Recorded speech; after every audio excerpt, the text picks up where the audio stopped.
Grade 6 pupils sa Lawag Central School pansamantalang nagkaklase sa school canteen dahil hindi pa tapos ang ginagawang silid-aralan. Sundan sa report. Tuloy ang discussion ng guro habang nakikinig ang mga mag-aaral. Ito'y kahit pa nagkaklase sila sa kantin ng paaralan. Ganito ngayon ang sitwasyon ng grade 6 pupils ng Lawag Central Elementary School sa Ilocos Norte. Dinala sa kantin ang silya at gamit ng mga mag-aaral para magsilbing makeshift room. Hindi raw kasi umabot sa pagbubukas ng klase ang inaayos na classroom para sa grade 6. Walang blackboard pero may flat screen TV para sa visuals ng mga guro. May electric fan din sa kantin. Wala naman daw reklamo rito ang mga mag-aaral gaya ni Jericho. Ang importante raw, magapagsimula na sila ng klase. Komportable naman po kami dito sa classroom.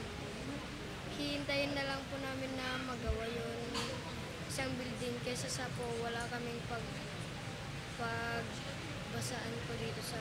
Kaya dito na lang po kami sa kanila. Sabay-sabay rin ang break time ng mga mag-aaral kaya hindi na aabala ang klase kapag recess. Ayon sa school principal, pinamamadali na ang pag-aayos sa mga silid. Ito ang masasabi ko lang, magtiyaga lang muna tayo habang ginagawa ang ating mga classroom. Nakausap ko na ang kontraktor at binigyan naman kami ng talagang sinabi niya na within 2 weeks ay matatapos na nila ang mga kisame.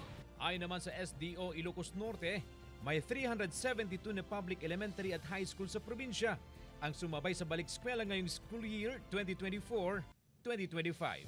Kasama si Rebs Velasco, CJ Torida, One North, Central Luzon.